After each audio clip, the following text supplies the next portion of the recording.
Hello అండి, welcome to Banu's kitchen and blogs. ఈరోజు నేను మటన్ కిల్లీతో ఫ్రై చేయడం చూపించాలనుకుంటున్నాను. చూసేయండి. దీన్ని గోట్ స్ప్లీన్ అని కూడా అంటారు.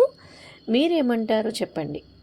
దీనికోసం నేను ఒక చిన్న పాన్లోకి 3-4 టీ స్పూన్స్ ఆయిల్ తీసుకుని దాంట్లో కొంచెం జీలకర్ర, 2 లవంగాలు, చిన్న దాల్చిన చెక్క వేసి దానిలోని నిమ్మకాయ కన్నా చిన్న సైజుతో ఉన్న ఉల్లిపాయ తీసుకుని చిన్న చిన్న ముక్కలుగా కట్ చేసి అవి కూడా వేసి దానిలోనే కొంచెం కరివేపాకు తీసుకుని దాంట్లో యాడ్ చేసి అవి కొంచెం వేగిన తర్వాత ఒక 1/2 teaspoon ginger garlic paste కూడా యాడ్ చేసి పచ్చివాసన పోయే వరకు వేయించాలి.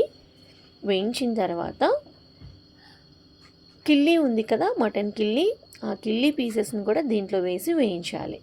యాక్చువల్గా నేను చిన్న పాన్ ఎందుకు తీసుకున్నాను అంటే ఇది చాలా చిన్న సైజ్ కిల్లీ అండి. నేను మటన్ తీసుకుంటే మటన్తో పాటు ఈ కిల్లీ కూడా ఇచ్చారు. అది కర్రీతో చేయటం కన్నా కూడా ఫ్రై చేస్తే చాలా టేస్టీగా ఉంటుంది. అందుకనే నేను ఇలాగ ఫ్రై చేద్దామని చెప్పేసి తీసుకున్నాను. ఈ పీసెస్ కొంచెం వేగాలండి. వేగిన తర్వాత కొంచెం పసుపు, కొంచెం సరిపడా ఉప్పు, మీరు ఎంతవరకు తీసుకుంటారో అంతవరకు తీసుకోండి. ఉప్పు అలాగే కొంచెం కారం వేసి వేయించాలి. యాక్చువల్లీ ఈ మటన్ కిల్లీ అనేది హెల్త్కి చాలా మంచిది. ప్రెగ్నెన్సీతో ఉన్న లేడీస్ అయితే బాగా తినచ్చు. బ్లడ్ అనేది సఫిషియెంట్గా రెడీ అవుతుంది. మంచిగా హెల్తీగా కూడా ఉంటారు. ఐరన్ డెఫిషియన్సీతో బాధపడే వాళ్ళు కూడా ఈ మటన్ కిల్లీని తింటే కనుక అసలు హెల్తీ అంటే మంచి హెల్తీగా ఉంటారు. మంచి ఐరన్ అనేది రెడీ అవుతుంది బాడీలో.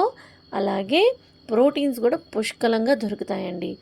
ఇది వారానికి ఒక్కసారి తినినా మీకు చాలా హెల్త్ బెనిఫిట్స్ అనేవి వస్తాయి. సో మీకు వీలైతే కనుక మీరు వీక్లీ వన్స్ తినండి. ఇది చాలా టేస్టీగా కూడా ఉంటుంది. పిల్లలకి కూడా చాలా మంచిది, చాలా టేస్టీగా ఉంటుంది. మీరు ట్రై చేయండి. తర్వాత ఇవి వేగిపోయిన తర్వాత కొంచెం గరం మసాలా పౌడర్ వేసి కొంచెం కరివేపాకు వేసి కొంచెం వేయించిన తర్వాత తీసేయండి. అంతే, మటన్ కిల్లీ ఫ్రై రెడీ అండి. మీకు నచ్చితే నా ఛానల్ని సబ్స్క్రైబ్ చేసుకోండి, షేర్ చేయండి. ఓకేనా ఫ్రెండ్స్? Bye friends.